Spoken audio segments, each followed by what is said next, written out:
happy first day of spring. My name is Prairie Walkling, and I'm the Master Gardener Program Manager based out of Rapid City.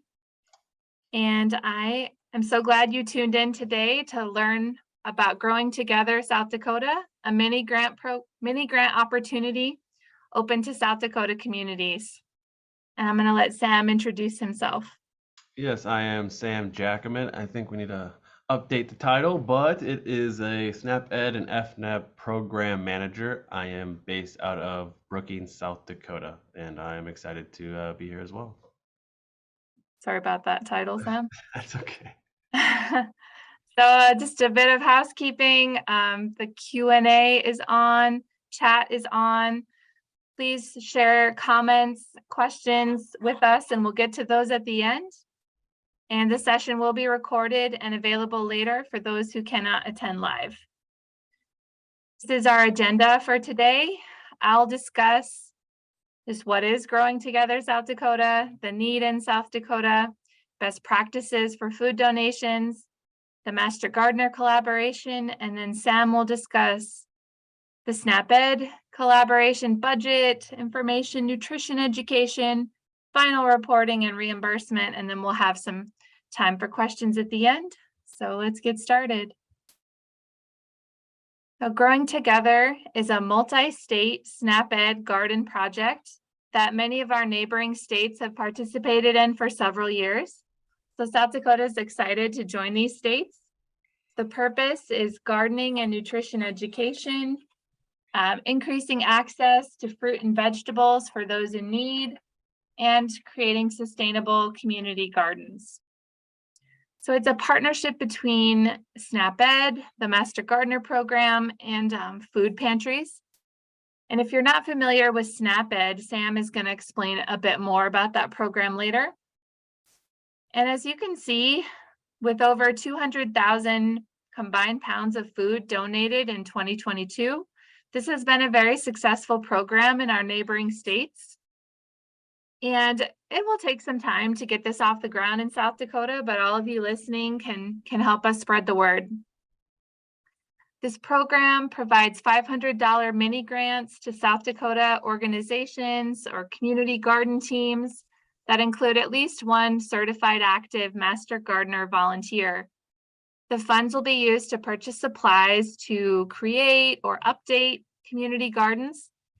And supplies can also be used for providing nutrition and gardening education. And Sam is going to speak a little later on some of the specifics related to supplies that are allowable under this funding and not allowable. Well, many of you have perhaps heard of Grow an Extra Row or Plant a Row for the Hungry. And this is the basic concept behind this effort. There are also victory gardens during wartime that had a similar purpose. And Plant a Row started in Anchorage, Alaska, when a garden columnist named Jeff Lowenfels asked readers to plant an extra row of vegetables to donate to their local soup kitchen. And gardeners took up the challenge and vegetables piled into the kitchen. And the program went national in 1995. Gardeners across the country promoted planting extra crops to be donated. Since then, gardeners have donated more than 2 million pounds of produce to food banks, soup kitchens, and related charities across the U.S. as part of the program. And according to Ample Harvest, about 11 billion pounds of garden produce is wasted per year. And as a personal gardener, I'm sad to say that this has happened in our home garden as well. You know, cucumbers have gone moldy in the fridge and things like that because we just didn't eat them fast enough or preserve them fast enough. And I have felt guilty throwing those out because it's good quality food. As it says here, over 80% of gardeners are willing to donate, but they just may not know where or how to go about doing this, other than just sharing with family, friends, neighbors, bringing it to work or church. But Growing Together South Dakota seeks to better coordinate this effort and get that food in the hands of people who need it. most community gardens, they rent out plots and then people take home their produce. So this is kind of ratcheting it up a notch for a typical community garden because they're committing to donating a portion of what they grow to those in need, either a food pantry or an organization that serves limited resource individuals, such as a shelter, Head Start, summer feeding site, and so on. And the gardens are also committing to providing education, and they must involve a master gardener. This is just a quote from Gary Oppenheimer, who started Ample Harvest, which is kind of an inspiration for this program. They, meaning gardeners, are intrinsically altruistic people. Years ago, I said the best fertilizer is a gardener's shadow, and there's some truth to that. They know the value of food. They're growing it to feed and nourish their own family, and they hate seeing that go to waste, just as you hate wasting the dollar bills in your pocket.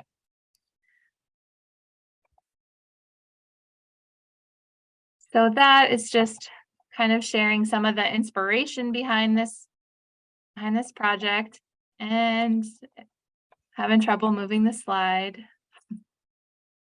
Sorry about that.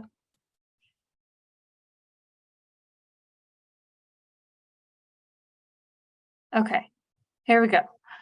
So I talked about some of the requirements already, but I'm gonna go through some of those just so we're clear on those. The project must be in South Dakota. The funds must go to an organization, not an individual. Must have an active master gardener on the team. Must apply by June 15th. Establish a partnership with an eligible produce donation site. And I list some examples there. We need you to track reporting metrics and complete a final report at the end of the grant year. We ask you to install food safety signage at the garden that we will provide to you, and I will show a picture of that signage here a little bit later. And another requirement is to provide required nutrition education to a limited resource audience, and Sam's going to talk a little more about that. So you choose one of the following: install signage with nutritional messages, or provide taste tests at the donation site, or provide pick it, try it, like it, preserve it handouts or recipes at the donation site.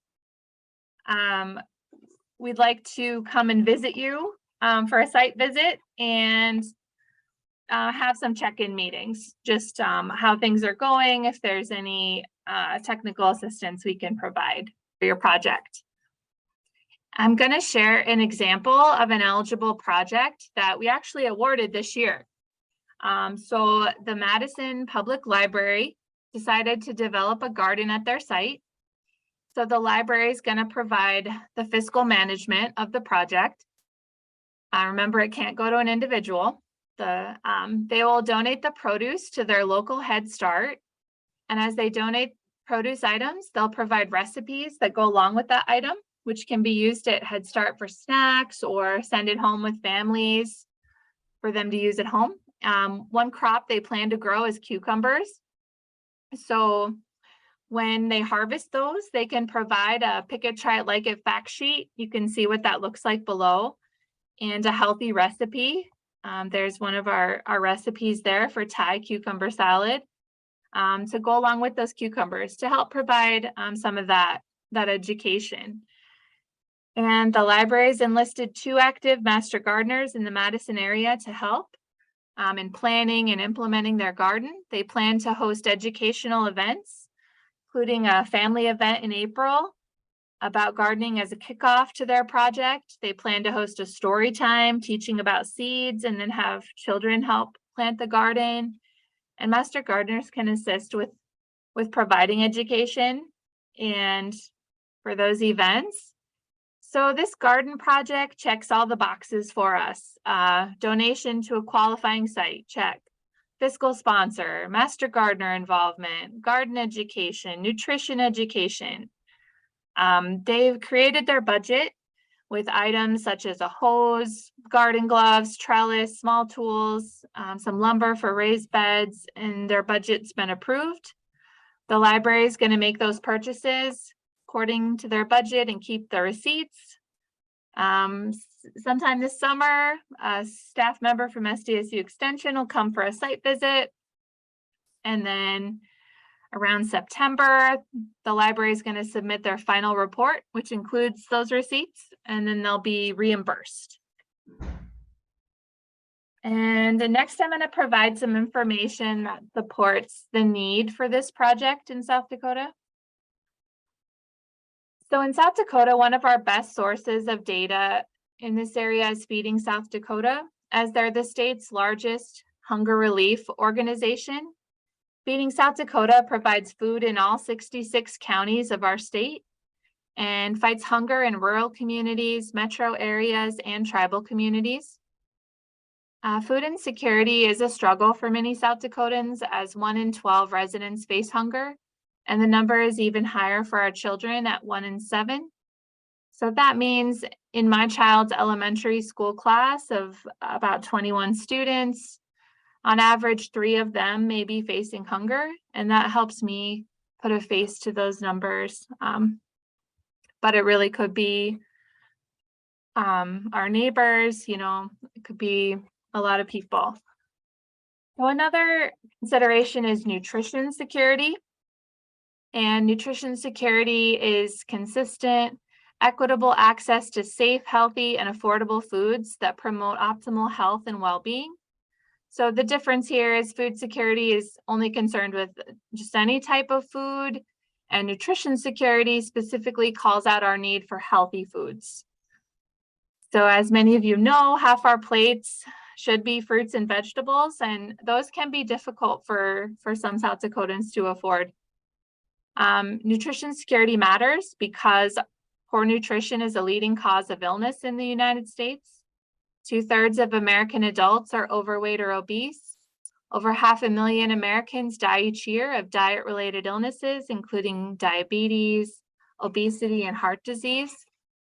And research shows these diet-related chronic illnesses hit the hardest in communities of color, families with children, and people in more isolated areas of the country, including some of our rural and tribal communities. So this results in heavy costs to our healthcare system. Now I'm going to shift gears a little and talk about some best practices for food donation. And Iowa State Extension created a document of the top 13 vegetables to donate to food pantries, and many of them are pictured here. And that Iowa State document is in our materials for Growing Together South Dakota as well. So we really want to grow durable vegetables, and you can probably stay away from leafy greens. We want to use commonly known vegetables that are simple to prepare, and those that can be stored 1 to 2 days without refrigeration. Not all food pantries accept produce, and not all have refrigeration.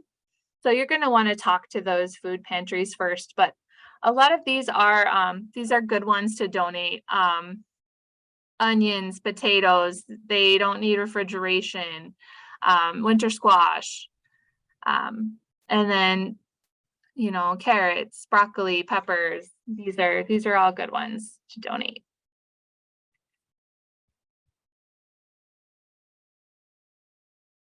And okay, a word on tomatoes and zucchini.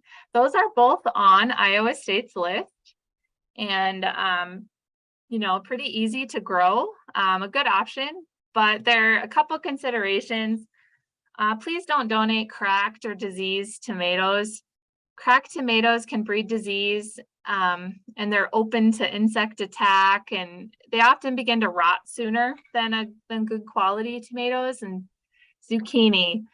Many gardeners have zucchini coming out their ears, and there are jokes about gardeners covertly putting in other people's cars to get rid of it.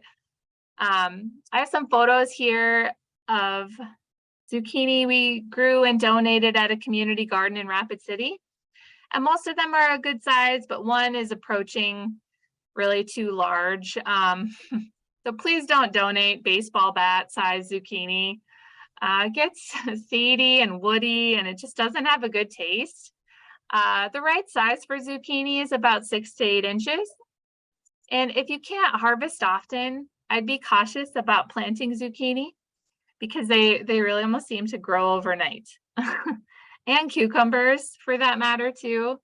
And you can run into some of those same problems with cucumbers. If they get too big, I've seen them turn kind of fat and yellow, and it's not a good taste. Green beans are another that you need to stay on top of harvesting those, or they can get woody. So bottom line really is we want to donate good quality produce.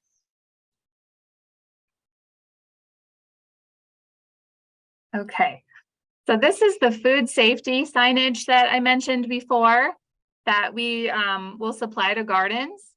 And this was written in consultation with Rhoda Burrows, who's a SDSU professor and extension horticulture specialist. So we ask for this signage to be displayed in the garden, as these are good reminders for everyone on how to keep garden produce safe.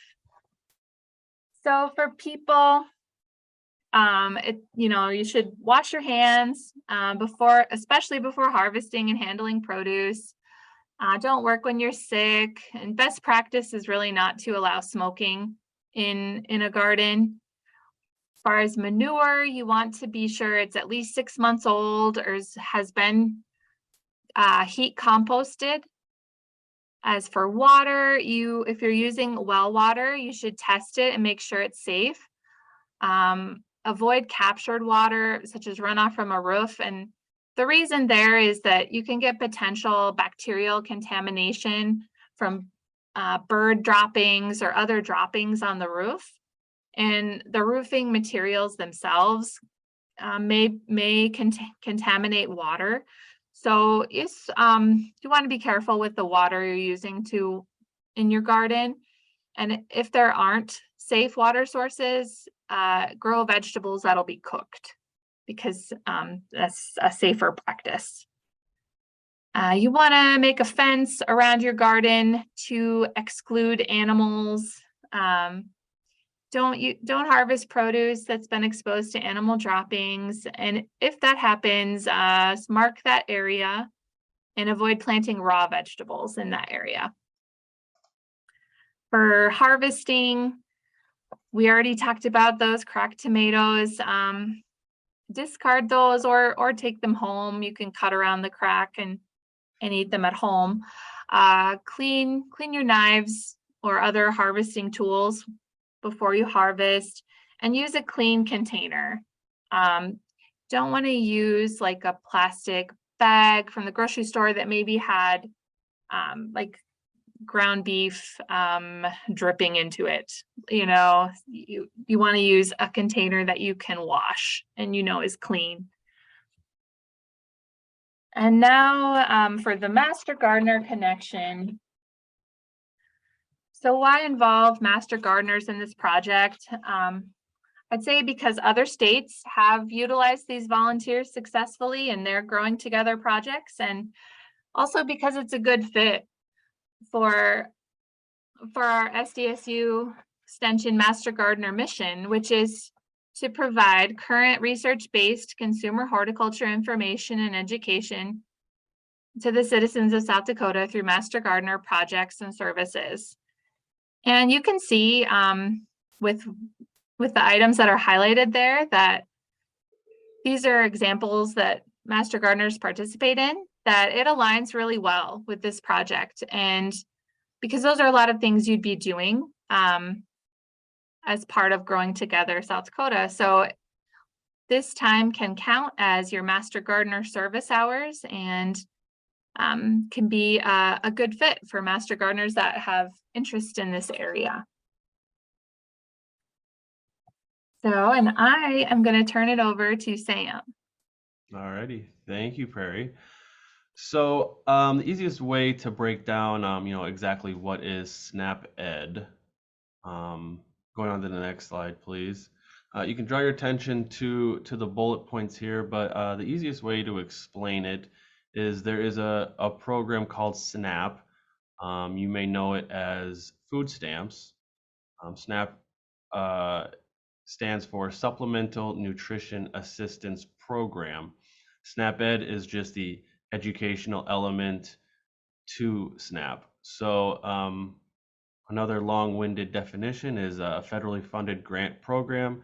It is an evidence-based program that helps people lead healthy, active lives by partnering with state and local organizations.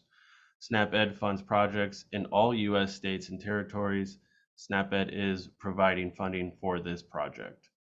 The goal of the project is to increase the access of fresh fruits and vegetables for families experiencing food insecurity in South Dakota. These gardens will teach food gardening and promote the physical activity benefits of gardening. And then also with the nutrition education component, that will be also donated to local food banks or organizations that serve SNAP eligible participants. So next slide, please. So the budget guidelines, here you have a table of just examples of allowable and not allowable purchases. Give you a further understanding of that. The funds must be spent by September 30th, 2023. Any misuse of funds or any funds spent above the approved budget amount will need to be covered by another funding source. As the committee reviews your budget, they need to be able to see who will be using the items, why they will be using the items, and how the items pertain to the goals of the project. And since this is a grant-funded project, we need to demonstrate to our federal funders that the funding is being used in an appropriate manner that is within the scope of SNAP-Ed. And then also just making purchases and keeping receipts, as Prairie said before, turn in all receipts when purchases are complete. The fiscal sponsor will be reimbursed for all approved purchases. And then further information also will be given upon notification of the award. Next slide, please. So the nutrition education, Prairie did touch on it. I will go over it once more. One of these first three should be or need to be done. Installing signage, which again Prairie kind of went over that and what that would look like. Provide taste test at the donation site, or provide pick it, try it, like it, preserve it handouts and recipes at the donation site. Depending on your location, we may have a family and community health educator in your area, and they can teach a series of lessons at eligible locations. And there may be also a 4-H advisor that could do the same. We are heavily in Sioux Falls and Rapid City, and then also in our reservation sites throughout the state. We do have flexibility in travel if you are close to those locations, and again, we can provide those series, which looks like a 6 lessons within a month and a half to 2-month time frame, with pre-assessments and post-assessments to gauge behavior change. So the nutrition resources for the Pick It, Try It, Like It, Preserve It, everything can be found on the SDSU Extension website. Again, once approved for funding, we will also provide links to directly connect you with these resources. There's videos, there's handouts, there's fact sheets, there's recipes, and then also signage for the specific produce items that are found in the garden. Next slide, please. So, and just another objective of this project is to bring the produce of the community garden to the population that does not have access to these resources. We want this project to provide an opportunity to see how the produce is grown, then providing a nutritious and tasty recipe to reinforce the use of these fruits and vegetables. A lot of these limited resource audience members do not understand where their food comes from or the importance of nutrition and just the benefits of a balanced diet.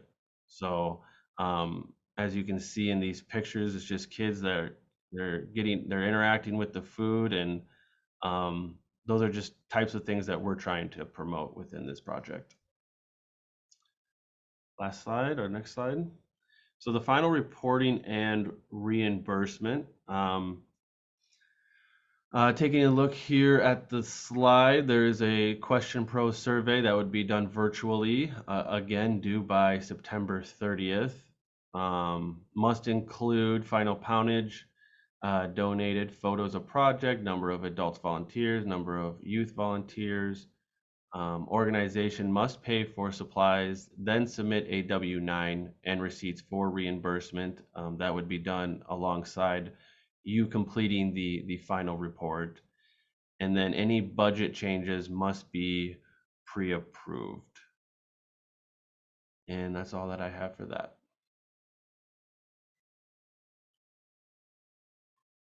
Does anybody have any questions or comments?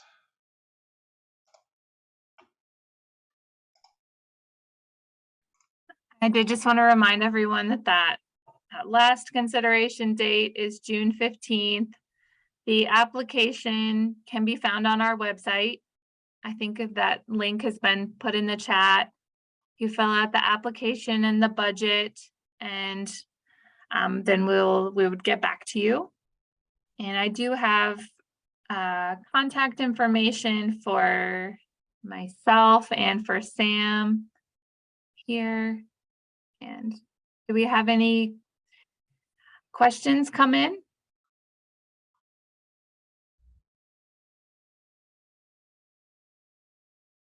Not at the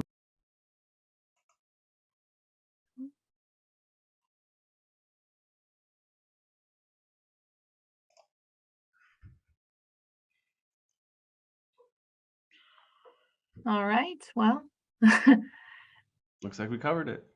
guess so. Oh, we got. Yeah. Thank you for, oh, there's one. Thank you for all joining us today. How do we find out who our local master gardeners are? That is a good question from Kristen. So we have clubs located throughout South Dakota.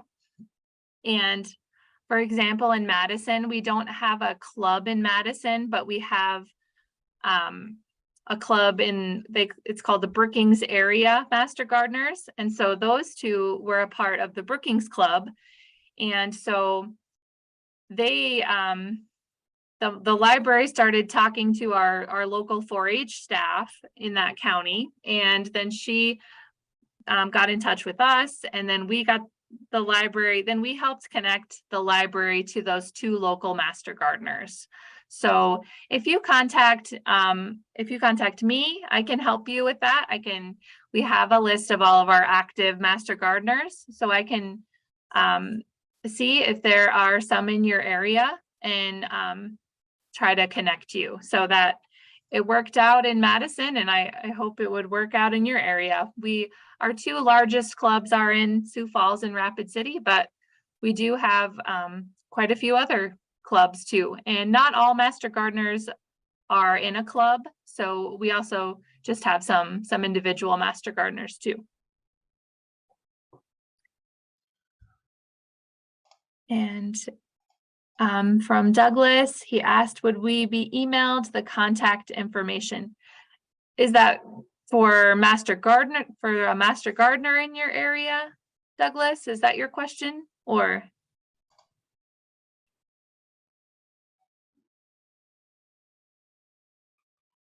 Is that how you're interpreting it, Sam? For the grant info, he says. Oh, for the grant info. If you want to put your email in the chat, we can email you the application. And it is on our website there, which is extension.sdstate.edu. And then if you search for Growing Together South Dakota, it should come up.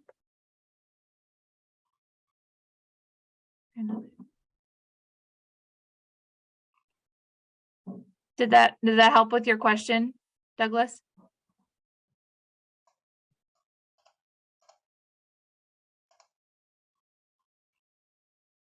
right, any other questions? You have some questions in the Q&A panel. Okay. Got another one here. Perry Johnson, could this be done in cooperation with a local community garden, rent plots and purchase seeds? Hi, Perry. Yes, so there are a lot of existing community gardens already in South Dakota. And what it would take is for a portion of those gardeners to agree to donate some of their produce to a site. So if you're asking about Brookings, you would need to just find an eligible site in Brookings, Boys and Girls Club. There would be quite a few options probably for you, and then you would just coordinate that with your site that you want to donate to, and you wouldn't need to track everything you grow, but you'd track what you donate. So I think that could absolutely be done in cooperation with the local community garden. And seeds are on the list of allowable purchases. And if you wanted to have, when you say rent plots, maybe a few gardeners at the community garden site would like to go together and rent a plot and then just grow food for donation in that plot, or maybe that could work too.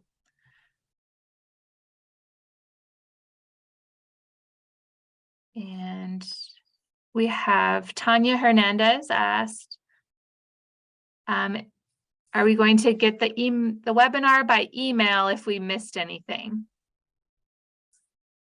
Do they get a recording sent to their email, Evan? Is that the usual process? Usually if I send you, through registration information, after I send you guys a report on this, you could send something out if you have a list.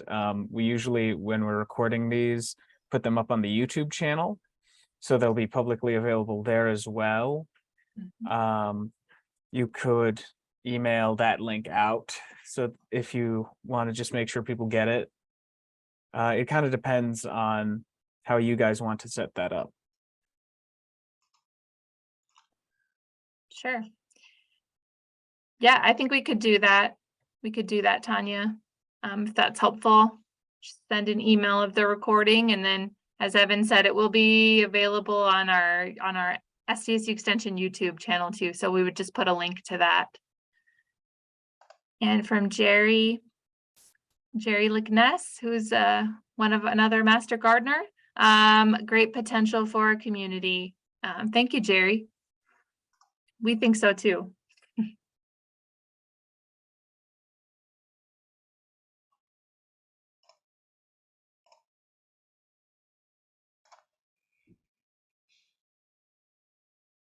Any other questions?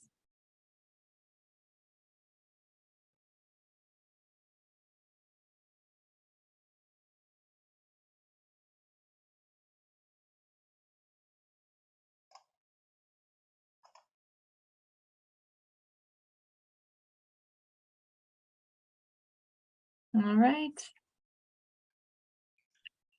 Well, if you think of one afterwards, Sam and I are available to help with those questions. And I think our information's in the chat. And put my email in there. And yeah, we're just excited about this program, and we encourage you to apply, and if you have some questions about your project idea, and if you think it's eligible, just get in touch with us and we can go from there. Thank you, everyone. Have a good day.